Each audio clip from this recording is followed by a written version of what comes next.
విషయం ప్రతి ఒక్కరికి తెలిసినదే. రాష్ట్రం మొత్తం కూడా అదే విషయం మీద చూస్తా ఉన్నారు. చంద్రబాబు నాయుడు గారు ఒకటే చెప్తా ఉన్నామండి, మీరు ఈ రౌడీ రాజ్యాంగం మీద కంటిన్యూ చేస్తే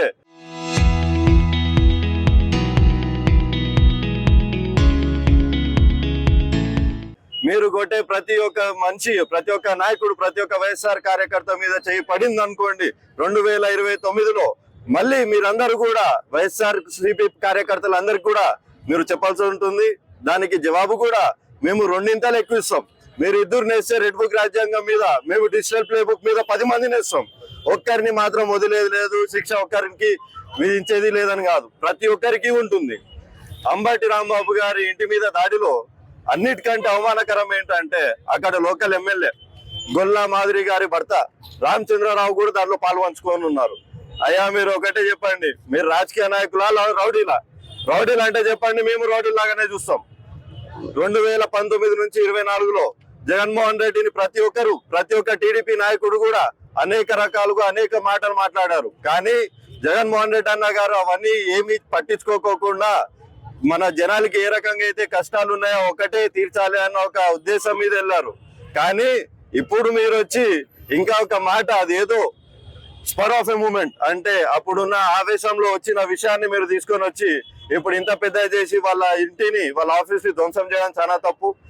ప్రతి ఒక్క టీడీపీ కార్యకర్త కూడా కావచ్చు, నాయకులు కావచ్చు, పొంగునూరులో జరిగిన విషేదం మీద ఆ రోజు అక్కడున్న ఎమ్మెల్యే వాళ్ళే కొట్టి మళ్ళీ చంపారు ఒక కానిస్టేబుల్ ని. ఆ రోజు ఎక్కడికి వెళ్ళింది ఇక్కడ ఉన్న టీడీపీ నాయకులు కానీ కార్యకర్తలు కానీ? ఆ రోజు ఎందుకు మాట్లాడలేదు? చంపింది ఒక పోలీస్ కానిస్టేబుల్ ని, ఆ రోజు చర్యలు ఎందుకు తీసుకోలేదు?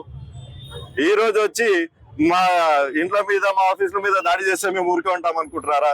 ప్రతి ఒక్క దానికి లెక్క వసూలుతో పాటు కట్టించేలా చేస్తాము. రెడ్ బుక్ రాజ్యాంగాన్ని మీరు ఎన్ని రోజులైతే అమలు చేస్తారో దానికంటే ఎక్కువగా మేము మా డిజిటల్ ప్లే బుక్ ని అమలు చేసి ఈ రోజు ఎవరైతే ఈ విషయానికి పాల్పడ్డారో ప్రతి ఒక్కరు కూడా 2029లో మా పార్టీ వచ్చిన తర్వాత మీరందరూ కూడా జవాబుదారీతనం మీ దగ్గర ఉండాలి. ఎందుకు చేశారో కూడా మీరు చెప్పాలి.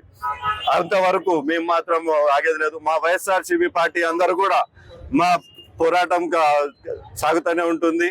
అలాగనే మా అంబటి రాంబాబు అన్న గారి వెనక మేము ఎల్లప్పుడూ ఉంటాం. మా ఎమ్మిగనూరు నియోజకవర్గ ప్రజలే కాదు, స్టేట్ లో ఉన్న ప్రతి ఒక్క నియోజకవర్గంలో ఉన్న వైఎస్ఆర్సీపీ కార్యకర్త వెనక అంబటి రాంబాబు గారు ఎలాగైతే మొన్నటి వరకు ఉన్నారో, ఈ రోజు ఆయన ఉన్న ఈ కష్టాల టైంలో ప్రతి ఒక్క కార్యకర్త కూడా ఆయన ఇంకా వెనకనే ఉండి ఆయనని కాపాడుకుంటామని కూడా చెప్తా ఉన్నారు.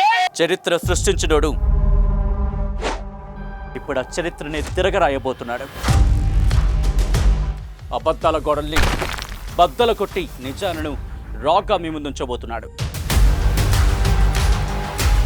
నిజమైన వార్తల కోసం వెంటనే డౌన్లోడ్ చేసుకోండి రా యాప్ని.